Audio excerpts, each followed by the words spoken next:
So the movie starts with Ava coming back to her hometown after a long time because two of her school friends are getting engaged. One of them is Danica. At the event, while Ava is downstairs chatting with Danica, Danica's friend is talking to Ava's ex. Ava and her ex used to like each other, but they had a fight and broke up. Today, all the friends are meeting after a long time. After the engagement party ends, the four friends sit down and chat. It's the 4th of July, and they decided to go up to the top of a mountain to watch the fireworks. Just as she was about to get in the car, she spotted her other friend, Stevie. She thought, "We've been wanting to go for a walk for ages, so why not bring her along too?" It turned out Stevie worked at a bar, and when Ava asked her, Stevie said she couldn't because she had to work. But Stevie's friend assured her, "Don't worry, I'll cover the place and handle everything. If you want to go, just go." So Stevie agreed, and that's how they all set off on their trip together. They were driving along the edge of the cliff when Danica suddenly screamed at Fionn, making everyone else freak out, but it was just a prank. They quickly got to the spot and got out of the car. Danica was acting weird around Fionn, like he was totally out of control, crazy.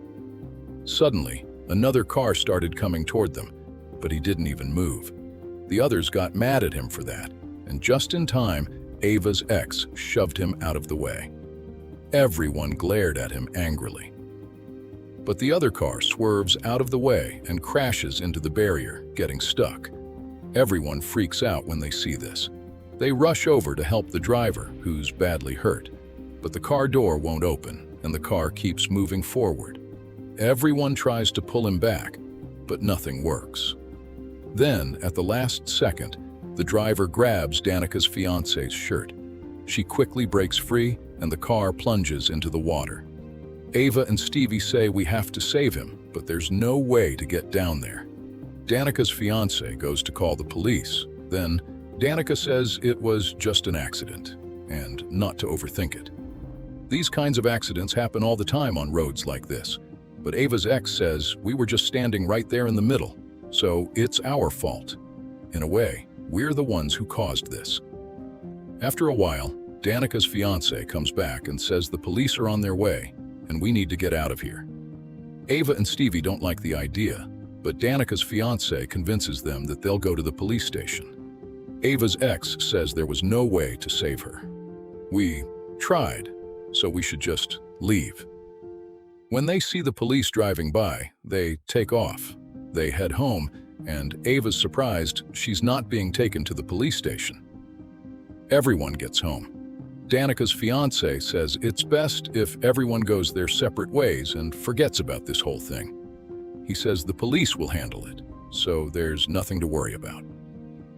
Ava doesn't like that idea and leaves without a word. A year goes by like this. Ava starts coming back to town for Danica's bridal shower. Yeah, now she's getting married, but not to her fiancé. She's marrying some other guy because she broke up with her fiancé after that accident. On the flight, Ava meets a girl who's a paracast. When Ava finds out she's headed to the same place, she asks for a ride. Ava's ex showed up there with a car, so the two girls hopped in and took off. Danica was super happy and greeted Ava warmly. Stevie also came by and met both of them. After a while, Danica sits down with everyone and starts checking out their gifts. Then a letter falls to the floor. She opens it and finds a card inside that says, "I know what you did last summer." Danica is shocked and asks who sent it, but no one knows. Later, she shows the card to everyone and says, this is all her ex is doing because he went crazy after last year's accident, which is why they broke up. Ava's ex talks about the accident and mentions that the man who died had no family. Danica's ex's dad, the city mayor, handled the case to protect his son's name. They showed up at Danica's ex-fiancé's place, and he was totally shocked to see them. When she starts showing him the letter, he freaks out and says he's got nothing to do with it, then leaves. Later that night, Danica's at home and feels like someone's outside her window. When she checks, her fiancé sneaks up behind her and grabs her. He figures she's just stressed about the wedding, so he tries to calm her down. Danica goes to take a bath, and while she's in the tub, her fiancé is outside, lost in thought. She lies back in the tub and starts meditating. She was trying to relax when suddenly the lights outside flicked on. Her fiancé got shocked and went out to check, but the lights went off again. He was looking around carefully in the dark. Then he came back, but suddenly, an arrow shot through his shoulder. He almost fell, but grabbed onto a pillar behind him. Danica had the music on loud, so she didn't hear a thing. He fell down, but managed to crawl a bit and stand up again. Then he realized the killer was there, who shot another arrow. The killer then headed toward her. He kills her with his big hook. We can't see the killer because he's wearing a mask. Tanika feels refreshed after her bath. She hears music playing downstairs, so she goes down and sees a terrifying sight. A rod stabbed through Fang's neck, with a message written in his blood above it. You can't erase the past. You can't erase Mazik. This scares her badly. The next morning, everyone's sitting together, trying to figure out what's going on. They start naming each other's friends who might know something about last year's incident. Ava's ex, talks about Ava's new friend, a podcaster who recently did an episode about a killer that Diana portrays. The podcaster discusses the 1997 murders, all committed by the same hook-handed killer. After finding out that all those kids were killed by this same guy, Ava feels shocked and scared. But she says it's crazy to think the podcaster could be the killer since she just met her. The next morning, Ava meets up with the podcaster and asks her to share a bit about herself. The podcaster then takes her to a really old house. Acting totally crazy, she keeps going on about the 1997 murders the serial killer committed. Then she leans in and whispers to Ava that the killer left a note for his victims, meaning the people he's going to hunt down and kill next. The note said, "I know what you did last summer." She even shows it to Ava. She also tells her about a professor and a guy named Ray who survived the accident in that town. Basically, the only two people who got away from the killer. She freaks Ava out even more, tells her to wait, and then heads upstairs. Ava calls out for help. As she waited longer, she suddenly saw the killer standing right in front of her. She thought it was the podcaster messing around, but he was upstairs. So, it really was the killer. He lunged at her, but Ava dodged every hit. She managed to stab him with a knife, then locked herself in a room while still stabbing him. After a while, when she realized the killer was gone, she stepped out. Then the podcaster showed up too. But then, a big cage fell on Ava, trapping her inside. She freaks out and tells the podcaster to go get help. So, the podcaster takes off. She ends up in a tiny one-person elevator and starts trying to pull it up. Meanwhile, the killer shows up. Ava tries to free the nurse from the cage. Upstairs, the podcaster gets to a storage room full of mannequins. The killer sneaks up behind her and grabs her. When he tries to strangle her, she manages to yank off his mask. The podcaster recognizes who he is. Meanwhile, Stevie reaches out to help Ava, and just as they step outside, the podcaster's body falls from above and hangs there. The police arrive at the crime scene, check things out, and say there's a meeting at the town hall tomorrow morning, so everyone needs to be there. Now, they're all unsure what to do, but Ava has a plan. She's the survivor professor, teaching her students. When she comes out, Ava approaches her, but she doesn't want to talk about what happened in her past. Still, Ava keeps pleading with her, asks for help. Since she was going through that weird situation too, she agrees to listen to Ava and invites her over. Ava asks if she can go to town with her. The professor says it's pointless. The only way to figure out who's behind all this is to find out who the killer is. At the town meeting, The police tell everyone the podcaster killed himself. They say his past shows he was mentally unstable. Hearing this, Ava and her ex stand up and oppose this. Ava says he's not the killer, but when I went to his house, the killer actually showed up and followed me too. Everyone is shocked when they hear this. But the police don't believe it. They say, "Sorry, but we need proof. We can't just take your word for it." Meanwhile, Ray, the second survivor from the town who was saved along with the professor, shows up. He firmly says you all should believe him and take this seriously. The police reply, "Yes, we'll look into it. But in a case like this, we always ask for help from the guy sitting in front." He stands up and tells everyone, "If anyone needs help, come to my place." Then Stevie goes over to Ray, since she didn't know he was also a survivor of that killer.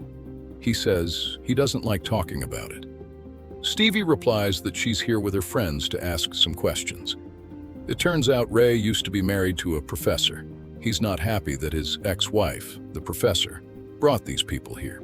Find the killer. Danica's ex tells Yan, "I see only one way out. Run away from this town." But Ray, who's been through this before, says that's not a smart move.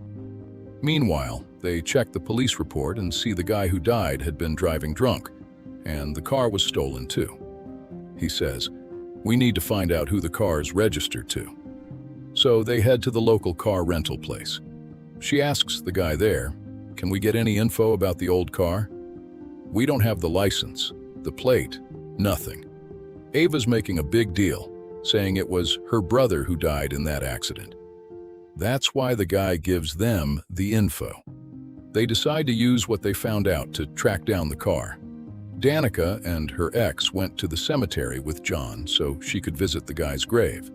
They noticed there were fresh flowers on it. When the cemetery caretaker showed up, they asked if he knew who put the flowers there. He said, "No, I have no idea."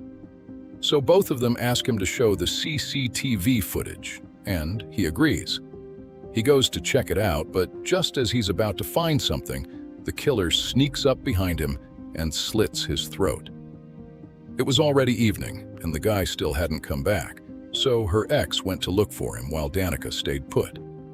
Then, as she turns around, the killer suddenly appears right in front of her.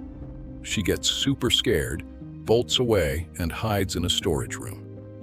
She finds a phone there and tries to call for help, but the killer shows up again. She's hiding under the stage, and the killer's walking right over her.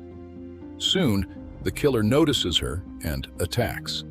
He drags her out and throws her down. Just as he's about to kill her, her fiancé shows up.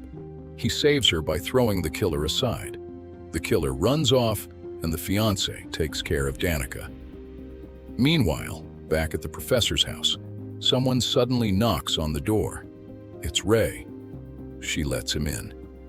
He says he came because he feels bad that she asked Ava to find the killer. Though, he could be the reason everyone ends up dead. Meanwhile, all the friends are together, and Danica is starting to get better now. Ava's ex was feeling weird, so he went to his car to try and clear his head. But when he comes back, the door's locked. He tries to get in through the window, but then the killer sneaks up behind him and starts choking him with a rope. He suffocates, his neck snaps, and he dies right there. Ava pulls back the curtain and sees his car. She's leaving from there.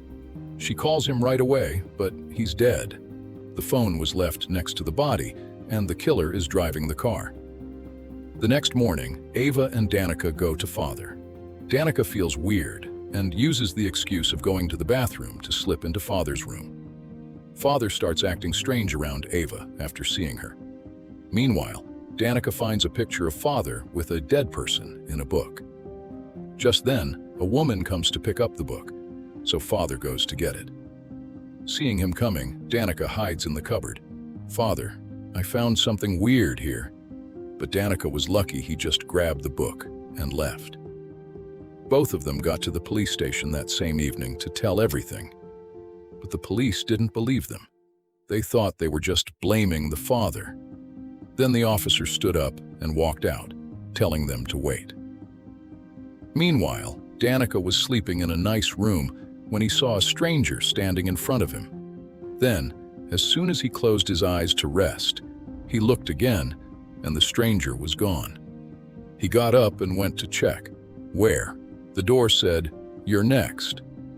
Ava was tired of waiting, and just as she was about to leave, she realized they were both locked inside the police station. She yelled for help, but the cops ignored them. Then we find out that Ray is actually Steve's boss, and he tells him, "I promised your dad I'd always look out for you, and I have been. I always will." Danica was at home with Fionn when he noticed the gate opening by itself, so he went to check where it was coming from. He spots a statue in the corner but doesn't realize the real killer is right behind him. In a flash, the killer lunges at him with a knife. He fights back, punches the guy, but the killer stabs him again. Despite the pain, he shoves the killer away and starts crawling up the stairs. He yells for help, but his dad's got his music blasting and doesn't hear a thing. His mom's upstairs, and he waves his hand, but she doesn't see him. Then the killer grabs him and drags him away. Meanwhile, his dad, she turns off the music, and when she comes out, she's terrified to see her son badly hurt. She rushes to him, but then the killer shows up and stabs her dad in the neck with a hook, killing him. Danica falls asleep at the police station and has a dull dream about a beauty queen she admires. Suddenly, the queen's face starts to fall apart and get all messed up. Then he attacks Danica with a hook, which scares her. She wakes up right away. The police let them both go, and everyone heads to the crime scene where Danica, her fiancé, and her dad were murdered, their bodies hanging there horribly. Seeing her fiancé dead, Danica screams and breaks down crying. Her friends rush to get her out of there. Ray tells them they need to escape town by boat. So she goes to Ava's ex's car, where they find his dead body too. Ava starts crying as well. Her friends help her out, and then the three girls get in the boat and take off.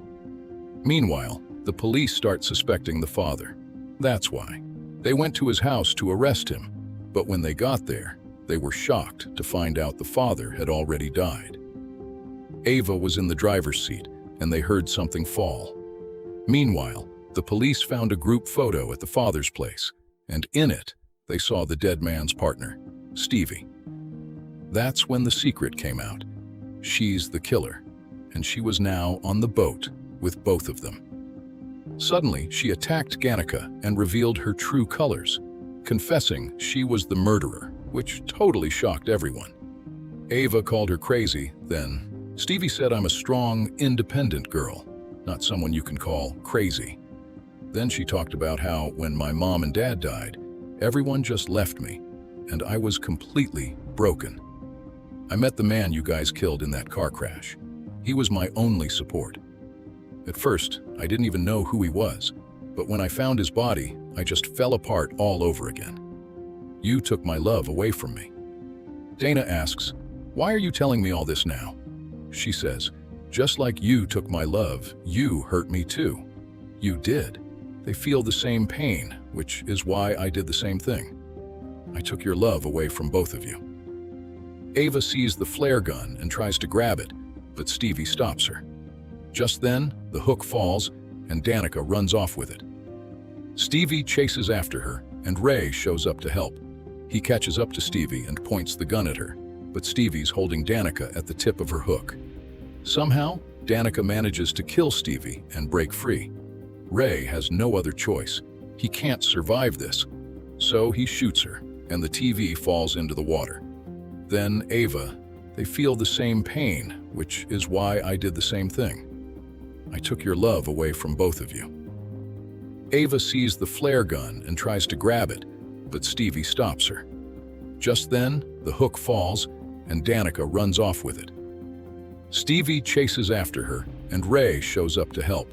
He catches up to Stevie and points the gun at her, but Stevie's holding Danica at the tip of her hook. Somehow, Danica manages to kill Stevie and break free. Ray has no other choice. He can't survive this. So he shoots her, and the TV falls into the water. Then Ava was still struggling to save herself. Just then, the professor shows up, and when she reaches the bar, Ava, who Ray had just attacked with a knife, stumbles in front of her. Ray shoves Ava aside and starts talking to the professor. He says this girl never got over the shock of losing her parents. Then she lost her love too, and he's proud he helped her kill her friends since she lost her love right after her mom and dad. As he says this, he's about to kill the professor too. But then he gets shot from behind with an arrow that goes right through him, and he dies instantly. Then we see Danica on the beach, still alive. Now, Ava and Danica are in the hospital getting treated. While there, they find out Stevie is still alive, and she decides she won't let him get away this time. One killer, Ray, is dead, so the other, Stevie, has to die. She won't rest until she takes him down. And that's how the movie ends. Thanks.